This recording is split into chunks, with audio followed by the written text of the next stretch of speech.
In the 8 weeks since the release of Duet Night Abyss, we have gotten an entirely new region, an entire engine upgrade, huge multiplayer updates, new demon wedges, shop updates, and so much more. And in today's video, I'm going to be going over everything new in version 1.1. Huge shout out to the Duet Night Abyss team for sponsoring this video. I will have some more 1.1 content, including a full review coming out later, but today's video is just going to be going over everything new in the patch, as well as some of my first impressions, but this is not a full review video, so don't take this as like my final say or anything like that. Anyways, with that being said, my name is Braxophone, you can call me Brax, and let's just get right into it. Version 1.1 brings us to the beautiful Hashu region, and as you can see, it has a lot of Eastern inspiration. It's really beautiful. The grass is long and green, which I haven't seen a lot of in a very long time. That's probably my fault though, I should just go outside. And the environment feels very different from the previous Ice Lake environments and sewers. What do you know, we're not in negative 40-degree weather. If we look at Eastern Ice Lake, this is kind of the original and main region of the game in version 1.0. There is also the Lanza Fortress and Purgatorial Island, which is the starting zone. However, Mistwharf is a massive map where basically everything is traversable. It has multiple layers to it, and Mistwharf isn't the only location. There's also 2 other locations that come with doing the main quest line. One of the things I really love about this region is how beautifully it switches like biomes almost. Like the color of the grass will change over time. You'll get entire fields full of different flowers, different trees. You'll get mountainous regions. It's all here. And because this world is so open, it feels drastically different from Ice Lake, which had a kind of guided open world feel to it. But one of the coolest things about this region is that it's fully multiplayer. As long as your game settings are on for being able to have a multiplayer experience, you will see other players running around the world. Now, I am on a beta version of the game, so it's been kind of hard to find people, but maybe we'll see one in this video. But it makes the world feel so much more alive. They're really embracing the MMO-like aspects of this game, which is what, oh, here's another player right now. Wow, look at this. Hello, Blade 4. Holy cow, they're as excited as I am.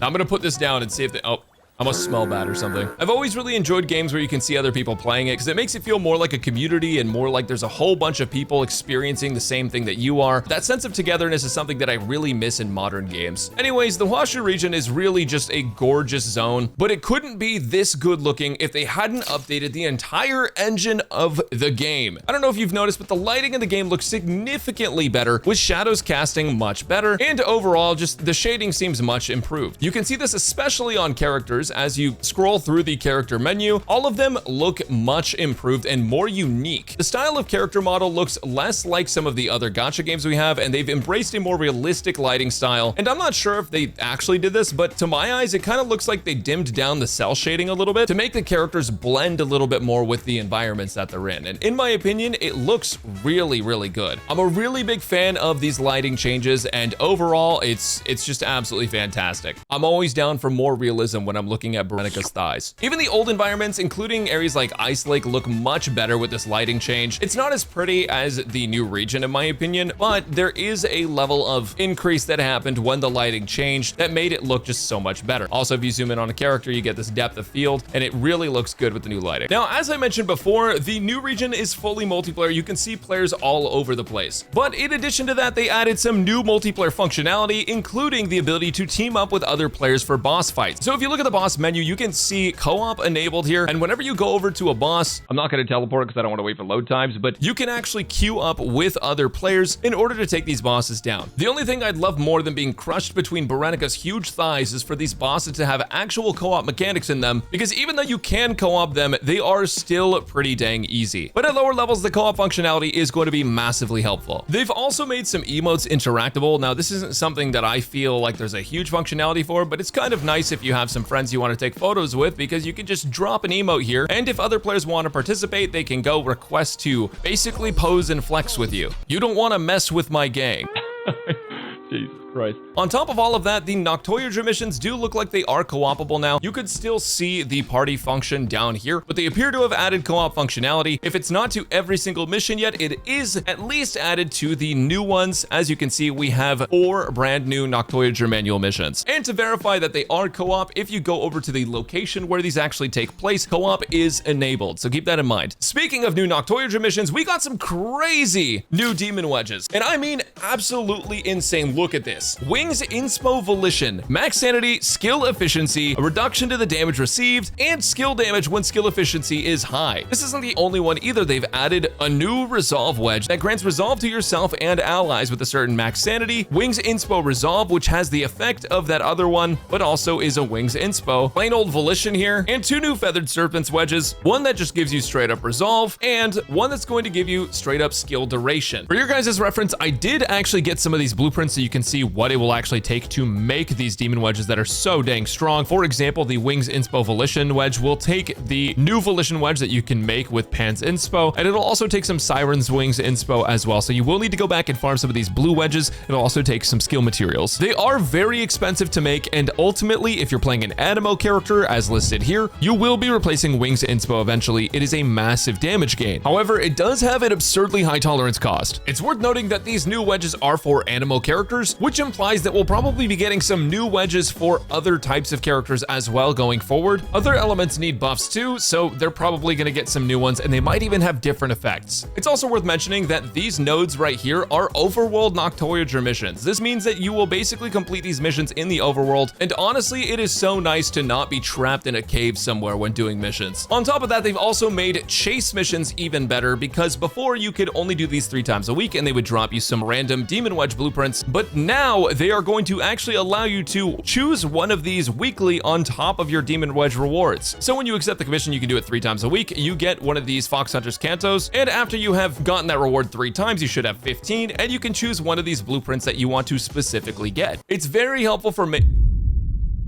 Oh, hold on, there's another player. Hold on, I gotta go say hi to them. Yeah, this guy's pretty based. I bet he watches twitch.tv/Brax. He's probably already subscribed to my channel on YouTube too. Overall, the new demon wedges and the new co-opable Noctoyager missions and chase currency is going to massively help you on your demon wedge journey. I wish you luck. In addition to all the engine upgrades, we have our day and night cycle, and it is completely adjustable by using the time cycle feature, which is available after one of the new quests. And it is really nice for doing things like screenshots or just exploring the world if you really want to be overstimulated with bright colors. On top of all of these changes, they did add a ton to the shop. Now, keep in mind, this is a beta version, so some of these are a little broken, but don't worry about that. All of this stuff is still in the shop. In most games, people don't ask for more monetization, but we don't have a ton of anime games where you can customize characters a lot. So a ton of people were asking for more cosmetics, and they delivered. As you can see, we have some new weapon skins that are basically just bamboo with a little panda ornament. We have some new headpieces, including these cute little antlers. I'm actually a huge, this is so adorable. There's some face effects, and I can only imagine what this is going to be used for. Or you can have a giant beard, which is really cool. They added a literal set of wings, which is kind of cool. And they've added an effect for when you use your helix jump. On top of that, they've added some new stuff to the Prism shop, including that one emote you guys saw me using. They've just added a ton of cosmetics, as you guys can see, and for people who like cosmetics, they will be enjoying this new patch. Keep in mind, cosmetics are something where more and more will just keep getting added to the game, so your wardrobe will grow over time. Speaking of outfits and cosmetics though, Fushu, the new character available at the start of version 1.1, has a brand new beach skin, and